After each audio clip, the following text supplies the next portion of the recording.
आज पुनः हम सबके महापुण्य का उदय हुआ है। हम सभी इस युग के महान आध्यात्मिक राजहंस चरिया शिरोमणि आचार्य भगवान गुरुदेव श्री विशुद्ध सागर जी महाराज के आशीर्वाद एवं अनुकंपा से यहाँ पर बैठे हैं। पहली बात तो ये, माता जी अभी शुरू प्रवचन में कह रही थी कि समुद्र का पानी और क्षीर सागर का पानी, जितना भी मीठा पानी है वो कभी भी अपनी दम पे मीठा हुआ ही नहीं है। हाँ, पानी कहाँ से आता है? बादल से आता है। बादल को पानी कौन देता है? कौन देता है? आप विश्वास संग तुम्हारी टंकियों का पानी भाप बन के जितना जाता है उससे कोई फर्क नहीं पड़ता। जो खारा समुद्र का पानी है ना, वो ही मीठा होके नीचे आता है। इसलिए याद रखना, जब भी पीने मिले, चाहे खारा मिले चाहे मीठा मिले, तुम एक ही चीज समझना कि पानी तो एक ही बादल का है। नीचे मिट्टी का स्पर्श हो गया तो पानी, समुद्र का स्पर्श हो गया तो खारा हो गया, और ऊपर से सीधा गिर रहा है तो मीठा है। तो पानी एक ही क्वालिटी का। इसलिए याद रखना, कभी भी किसी गुरु भगवंत के मुख से जिनवाणी सुनने का मौका मिले, कभी ये मत सोचना कि अच्छा नहीं बोलते कि खराब बोलते, कि अच्छा बोलते, बहुत अच्छा बोलते, बहुत समझ में आता। याद रखना, वो जो भी बोलते वो जिनवाणी बोलते हैं। जिस जीव का जैसा क्षयोपशम होता है, उस जीव को वैसी बात समझ में आती है। दूसरी बात, पूरे देश के लिए दिनेश बेटा, पूरे देश के लिए बड़ी खुशखबरी की बात है कि गांधीनगर जैन समाज के युवाओं ने एक बहुत बड़ा कार्य किया है। कल इन्होंने हर संडे गाय की सेवा के लिए, हॉस्पिटल में मरीजों के लिए, जरूरतमंद लोगों के लिए एक ट्रस्ट का गठन किया है, एक संस्था का गठन किया है, जिसका नाम है करुणा मैत्री दिगंबर समिति। करुणा मैत्री दिगंबर समिति। याद रखना, इस समिति में हर साल में केवल एक बार, कितने बार? साल में एक बार 2500 रुपये आपको जमा करना है, और हर संडे आपके 2500 रुपये, एक एक व्यक्ति के 2500 रुपये से कहीं ना कहीं जरूरतमंदों की प्रति या तो मैत्री का भाव पेश किया जाएगा या करुणा का भाव पेश किया जाएगा। इस उद्देश्य को लेके जीव दया, मानव सेवा, हर कल्याण के लिए, क्योंकि महावीर जयंती के दिन ये शब्द बोलना कि जियो और जीने दो, ये बड़ी बात नहीं है। महावीर जयंती तक आते आते हजारों लोगों को जीने का मौका देना और फिर बोलना जियो और जीने दो, ये बहुत बड़ी बात है। गांधीनगर के सभी युवाओं के लिए बहुत बहुत आशीर्वाद। इन्होंने ये बहुत ही बड़ा कार्य किया है। देखो, गुरु तो केवल निमित्त मात्र होते। तीसरी सबसे बड़ी बात, दिनेश भाई, ये बात पूरे देश तक पहुंचाना। कल आपने मेनका गांधी का स्टेटमेंट सुना। उन्होंने 3 बातें बोली कि मैं जैन धर्म को 50 सालों से मानती हूँ। सब चीजें ठीक है, साइड का विषय। 3 बातें। पहली चीज कि उन्होंने एक शब्द उपयोग किया कल कि मोर कभी भी अपने पंख नहीं निकालती। तो आपको तो वैसे भी मेनका गांधी से कहना है कि आपके पास आपकी खुद की कमाई का तो कुछ है नहीं। राजनेता हो, विश्वास रखना, बुरा लगे चाहे अच्छा लगे, नेता हो। सब तुमने 2 नंबर, एक को 1 नंबर में, 1 नंबर को 1 नंबर में और किया। जितने नेता भरे, कोई शुद्ध नहीं है। और भारत में शुद्ध नेता तो पैदा होना बंद ही हो गए, है ना। तो पहली चीज ये कहना चाहते हैं कि आप कुछ मत करो, 1 आध महीने के लिए राजस्थान घूम आओ, और वहां राजस्थान घूमने के बाद मोरों को बहुत नजदीक से देखो, जब आपको पता चलेगा कि अपनी चोंच से निकालते हैं। दूसरी चीज उन्होंने कहा कि जब मोर की निकालते तो पीछे खून रह जाता, वह धुलता नहीं है, बात सही है। और पंख जो दिगंबर मुनियों के पास आते हैं वो कटने के बाद आते हैं। आज तक किसी भी दिगंबर साधु के पास कटे हुए पंख नहीं आते, पूरे ही पंख आते हैं, और विश्वासन उस पूरे पंख से ही पिच्छी बनती है। और यहाँ हमारे समाज के साधु वर्ग, हमारे समाज के साधर्मी सावक उनको मंदिरों में बैठ के स्वयं छीलते हैं। आपको कहीं देखना हो तो अशोकनगर में चले जाओ, अभी पूरे चातुर्मास भर अशोकनगर में पिच्छियां बनना चालू हो गई हैं, आप वहां जाके देख लो। तीसरी चीज मेनका गांधी ने कहा कि पिच्छी की जगह पे झाड़ू रख लो। हम झाड़ू रखने के लिए तैयार हैं, पर झाड़ू में आप ऐसा कोई सिस्टम तो लाओ पहले कि जो जीवों की रक्षा करने की ताकत। तो आप नॉर्मली घर में झाड़ू लगाते ना, चींटियों का समूह है और झाड़ू उसके ऊपर से चली जाए ना तो ऐसा 10-20 चींटी तो मर जाती है, पिच्छी से एक भी चींटी नहीं मरती। और रही बात कि 30 साल से मोर मारे जा रहे, और विश्वास रखना दिगंबर मुनि 30 साल छोड़ो, करोड़ों वर्ष हो गए, हमारे देवादिदेव आदिनाथ भगवान ने भी मयूर पिच्छी रखी है, और इसका प्रमाण हम नहीं दे रहे, याद रखना, इसका प्रमाण हम नहीं दे रहे, इसका प्रमाण श्रीमद् भगवत गीता के पहले अध्याय में ऋषभ देव नाम का पहला अध्याय है, उसमें लिखा है। और दूसरा प्रमाण कि आप अकल लगाओ, जो समाज, जो साधु वर्ग चींटी को मानने के लिए पाप मानता हो है, जो नारायण श्री कृष्ण, आप कल्पना करो, जो गाय से इतना प्रेम करता हो, जीवों से इतना प्रेम करता हो, किसी को कष्ट देने को प्रयास नहीं करता हो, तो ही लोग केवल मोर पंख का उपयोग करते, एक नारायण श्री कृष्ण करते हैं, और याद रखना दूसरा उपयोग दिगंबर मुनिराज करते हैं। ये दोनों दया से भरे पात्र हैं, ये नहीं करते। आप देखो पूरे देश में परसों क्या माहौल था, ऐसे मोर के पंख ले रहे, वहां कोई ऑब्जेक्शन नहीं उठा रहे तुम, और यहां बात कर रहे हो, तो ये बात उन तक पहुंचाना, और ये बहुत जरूरी है बोलना। याद रखना, हम लोग किसी से डरते नहीं है, हम लोग जब जवाब नहीं देते तो सामने वाले को लगता हम कमजोर हैं। याद रखना, हम लोग प्रेम वाले लोग हैं, दया वाले, करुणा वाले लोग हैं। हम लोग ये सोचते हैं कि जो चीज शांति से हो जाए, फिर वो बात अगर आप शांति से नहीं समझना चाहते, हम तो बोले ना, यहाँ आ जाओ, सामने आके बहस कर लो, जितनी तुम में ताकत है पूरा निकाल देंगे तुम्हारा। और गांधी परिवार तो वैसे ही वर्तमान में, हम तो पहले भी बोल चुके, आज ही बोले, जितने अभी वर्तमान में गांधी सब विक्षिप्त लोग ही है। और एक चीज बताऊं ना, अभी पूरी समाज का कर्तव्य बनता, जितने लोगों को जहां से किसी भी गुरु की रील्स मिले उसको ज्यादा से ना शेयर करो, ज्यादा सा ना करो। और एक चीज याद रखना, देखिए जैन समाज के लोगों को याद रखना, आज मोर पिछ पे उठी, कल तुम्हारे दिगंबरत्व पे हाथ उठेगा। और हम एक्सपर्ट बोलते रहे, अगर कोई दिगंबरों पे हाथ उठाए तो पहले याद रखना कि तुम्हारे यहाँ एक संप्रदाय है, और पूरे सबसे ना जितने सवाल हैं पहले वहां देख लेना क्या पूछ रहा है, फिर हमारे पास आना। ये बात बहुत जरूरी है। दूसरी बात, अभी एक बहुत अच्छी भावना माता जी ने भाई, पूरे देश में एक साथ 2 क्षतियां हुई। एक फरवरी माह में आचार्य विद्यासागर जी महाराज, और जुलाई माह में परम पूज्य आचार्य भगवान विराग सागर जी महाराज। और वर्तमान में देखा जाए, बहुसंख्यक साधु, हम ये नहीं कर सर्व था, बहुसंख्यक साधु दोनों संघों के साधु वर्ग में ही हैं। और इस चीज को हम गर्व से बोल सकते, सर्वाधिक युवा साधु इन दोनों संघों के साधु में ही है। और लोगों को जोड़ना चाहिए, और ये महोत्सव है। समाधि कोई आसान चीज नहीं होती। आप कल्पना करो, एक उंगली कटने के बाद भी ये दिमाग में आना कि बैंडेज लगाना है, वहां तकलीफ होने के बाद ये दिमाग में आना कि शरीर का त्याग करना है, कोई आसान चीज नहीं थी।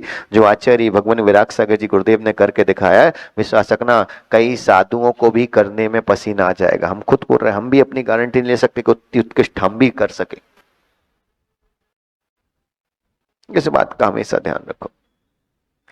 एक जंगल में पुष्पेंद्र भाई, एक जंगल था, और उस जंगल में नीलम, एक शेर रहता था। जंगल में तो शेर रहते, बहुत सारे जानवर रहते थे, और उसी जंगल में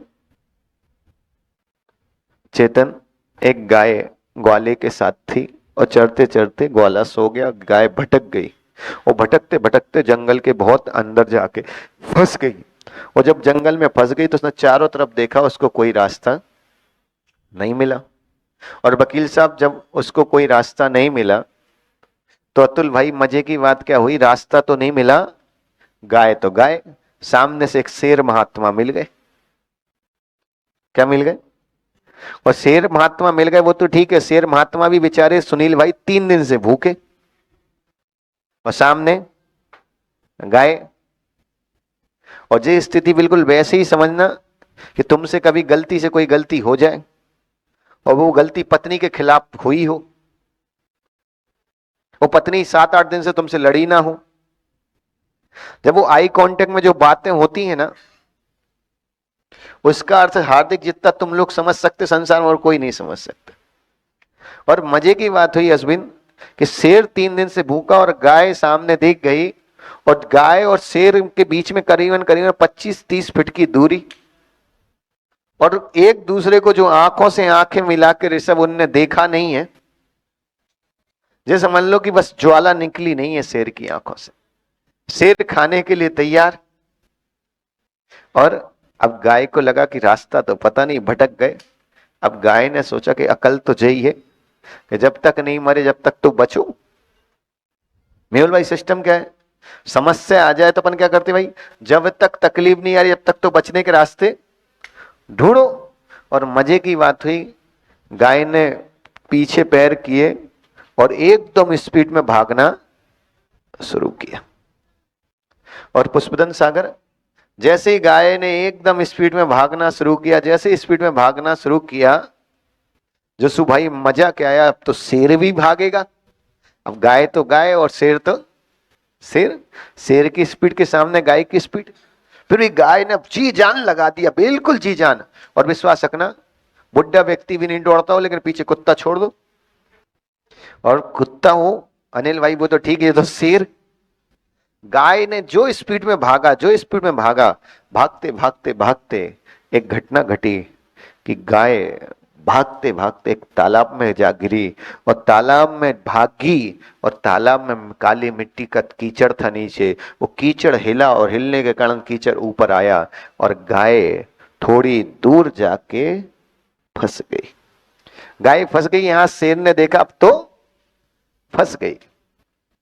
और मजे की बात सुनील भाई, रियल घटना है, आप देखना कि वहां से शेर ने छलांग लगाई, और जैसे ही शेर ने पारस छलांग लगाई, और छलांग लगा के किरण भाई, जैसे ही संजू भाई शेर ने छलांग लगाई, और शेर भी जिस कीचड़ में से गाय निकली थी वो हिल चुका था, तो वहां जाके छलांग लगाई, और छलांग लगा के एकदम धड़ाम से गिरा, तो शेर भी। अब दोनों के बीच में मुश्किल से 3-4 फीट का गैप। शेर गाय को देखे कि अब मौका मिले, वो हिल रहा डुल रहा लेकिन निकल नहीं पा रहा कीचड़ में से, और गाय भी नहीं निकल पा रही कि भाग जाओ। 5 मिनट 10 मिनट एक आध घंटे तक जब दोनों ने एक दूसरे को देखा, ऋषभ देखा कभी, एक आध घंटे तक जब देख लिया बेटा, तब मजे की बात हुई कि थोड़ी थोड़ी सी धूप कम हो गई, और संध्या काल जब होने लगी पारस, तो मजा तब आया नीलम भैया कि गाय के चेहरे पे मीठी मीठी मुस्कान आने लगी। क्या आने लगी? और शेर अब टेंशन में कि मैं इसके सामने खड़ा हूं और ये मुस्कुरा कैसे रही हो, जैसे पत्नी गुस्से में वो पति मुस्कुराते। मोनू कभी प्रैक्टिकल है। मजे की बात देखना अश्विन कि वह शेर ने देखा कि गाय मुस्कुरा क्यों रही, और गाय जैसे जैसे संध्या होती जा रही और वो उसकी मुस्कुराहट बढ़ती जा रही। अब दोनों 1-1.5 घंटे से फंसे हैं उस खसमसस में, शेर से रहा नहीं गया, और इस सब शेर ने पूछा कि तू इतना मुस्कुरा क्यों रही। गाय ने बस एक ही शब्द पूछा कि सुन, तेरा कोई मालिक है क्या? क्या पूछा? शेर बोला, मैं जंगल का राजा, मेरा कौन मालिक, मैं ही स्वयं में मालिक हूं। शेर वो गाय बोले, बस यही तो मैं चाह रही थी। बोले तू क्यों? मैं इसलिए मुस्कुरा रही हूँ हार्दिक, बोले शाम हो गई है, मैं घर नहीं पहुंचूंगी, मेरा मालिक ढूंढता हुआ मुझे आएगा, मुझे यहाँ ले जाएगा, तेरा कोई मालिक नहीं, तुझे कोई। अब हकीकत मानना, तुम भी तो जीवन जीते हो, हमें शेर बनना कि गाय बनना है। याद रखना, जिस व्यक्ति को अपनी बुद्धि, अपने पैसे, अपनी पावर पे भरोसा होता है वो शेर होता है। शेर को अपनी बुद्धि, अपनी सामर्थ्य, अपने बल पे भरोसा कि मैं कुछ भी कर सकता हूँ, वो शेर होता है। जिसके पास कितना भी बुद्धि हो, कितना भी बल हो, लेकिन लगाता नहीं है, जिसको अपने गुरु के आशीर्वाद पे भरोसा होता है, वो गाय होता है, क्योंकि उसके ऊपर उसका मालिक होता है। और एक बताओ ना, शेर कितना भी शिकार कर ले, लेकिन जब भी दलदल में फंसेगा ना, बचाने वाला कोई नहीं है। गाय कुछ भी ना करे, लेकिन जब भी दलदल में फंसेगी, याद रखना, पाप रूपी संसार रूपी दलदल में फंसेगी, उसका गुरु, उसका मालिक उसको बचा लेगा। बात ये नहीं है ऋषभ, एक चीज तलाश के देखो, इतने बड़े जीवन काल में, इस संसार रूपी दलदल में हम सभी हैं, कोई गुरु रूपी मालिक हमारे जीवन में है कि नहीं? हमारा मालिक है कि नहीं? हमारा कोई मालिक है कि नहीं, ये ढूंढना तो पड़ेगा ना, ये चेक करना पड़ेगा कि हमारा वास्तव में कोई मालिक है कि नहीं। और एक चीज बताओ ना, मालिक होने का इतना बड़ा फायदा होता है, इतना बड़ा फायदा होता है कि कल्पना करो, जिस रावण को अकल नहीं आई ना, उस रावण को राम के समोषण में सीता के जीव ने सुना तो नरक में जाके संबोधन किया, तो नरक में जाके अकल आ गई। मालिक होना चाहिए बस। और एक चीज बताओ ना, तुम जिनके मालिक बने हो ना जीवन में, जैसे भाई हम भी किसी ना किसी के बॉस हैं, सब लोग किसी ना किसी के बॉस हैं, पर याद रखना तुम गलती करने पे वो व्यक्ति को छोड़ देते हो, गुरु एक ऐसा गलती करने पे डांट दे पर तुम्हें छोड़ता नहीं है। इसलिए एक बात को याद रखना सुनील भाई, जीवन में जिसको भी अपना मालिक बनाया हो, जिसको भी अपने जीवन में गुरु बनाया है, फिर संसार की कितनी विषमता आ जाए, कुछ भी हो जाए, दुख हो, कष्ट हो, परिस्थिति हो, पर याद रखना, इतना भरोसा रखना, कष्ट कितना भी आ जाए, कितना भी आ जाए, कितना भी आ जाए, मेहुल भाई कितनी तीव्र रूप में कष्ट आ जाए, पर अगर गुरु तुम्हारा मालिक है, और याद रखना गुरु सच्चा है, तो ऐसा तुम्हें मरने नहीं देगा, उससे पहले रस्सी निकाल के तुम्हें खींच लेगा, ये भरोसा रखना। और याद रखना परीक्षा वहां तक हो सकती है नील भाई कि लगे कि बस अब तो 2-4 श्वास के बाद मर जाऊंगा, वैसा नहीं, एक श्वास पहले वो तुम्हें बचा लेगा, लेकिन बचा लेगा। और इतिहास उठा के देखना, जिन लोगों के पास मालिक नहीं है वो आज तक संसार में भटके हैं। तीर्थंकर परमात्मा जैसे को भी गुरु रूपी मालिक की आवश्यकता पूर्व पर्याय में पड़ी है, गुरु रूपी मालिक बनाया जब जाके उन्होंने तीर्थंकर बनाया है। सबसे बड़ी चीज आज इस बात को खुश होकर उठना कि जिनके जीवन में गुरु हैं वो इस चीज का आनंद लेना कि आज हम गाय बनने योग्य हो गए। गाय है, सींग वाली है, बिना सींग वाली, कोई सब व्यर्थ की बात है, हमारे पास मालिक है। हमसे कितना भी बड़ा अपराध हो जाए, किसी के गाय के सींग कहीं भी किस में घुस जाए, लेकिन मालिक हमारी रक्षा नियम से करेगा। हम शांत हैं, क्रोधी हैं, मानी हैं, लोभी हैं, हम दयावान हैं, करुणावान हैं, कोई फर्क नहीं पड़ता। अगर हमारा गुरु हमारे जीवन में मालिक है तो नियम से वो हमें संसार से नियम से निकालेगा और हमें सिद्ध सलाह में बैठाल देगा। इतना भरोसा होना चाहिए अपने मालिक पे। हम तो सच कह रहे हैं, जिनके जीवन में मालिक नहीं है, एक मालिक अपने जीवन में बना लो, और जिनके जीवन में मालिक है, विश्वास रखना उनसे बड़ा सौभाग्यशाली संसार में कुछ नहीं है। क्योंकि याद रखना शेर के पास बुद्धि है, बल है, सामर्थ्य है, धन है, सब है, याद रखना, लेकिन तुम्हारे पास मालिक है। वो डायलॉग याद रखना, वो मूवी का डायलॉग है ना, तुम्हारे पास गंगड़ गाड़ी, गंगला मोख सब है और मेरे पास माँ है। उसी तरह याद रखना, जैन कुल में पैदा होने का कोई बोले हमारे पास ये है वो है, सब है, तुम तो कहना हमारे पास गुरु है, इससे बड़ी कोई दौलत ही नहीं। और याद रखना, जिसके जीवन में गुरु है उसको संसार में विषमताएं आ सकती हैं, पर विषमताओं में कितनी भी तकलीफ हो जाए पर मरण नहीं हो सकता। मरण तो उसका सिद्ध सलाह में ही होगा, संसार में नहीं हो सकता है। संसार में वो फंस नहीं सकता, डूब सकता है पर फंस नहीं सकता। कभी ना कभी गुरु उसको निकाल ही लेगा। इसलिए याद रखना, अपने मालिक पे इतना भरोसा रखो। आज से मत बोलना शेर बनना, क्या बनना है, सिस्टम चेंज करो, हमें तो शेर है, हम तो शेर नहीं, हम क्या है, गाय हैं। और शेर तो हमें शेर की आवश्यकता नहीं, हमें तो अपने गुरु रूपी मालिक की आवश्यकता है। और जिसके जीवन में गुरु रूपी मालिक है, नियम से वो संसार के दलदल से निकल जाएगा। इसी मंगल भावना के साथ बोलिए आचार्य भगवान गुरुदेव श्री विशुद्ध सागर जी महाराज।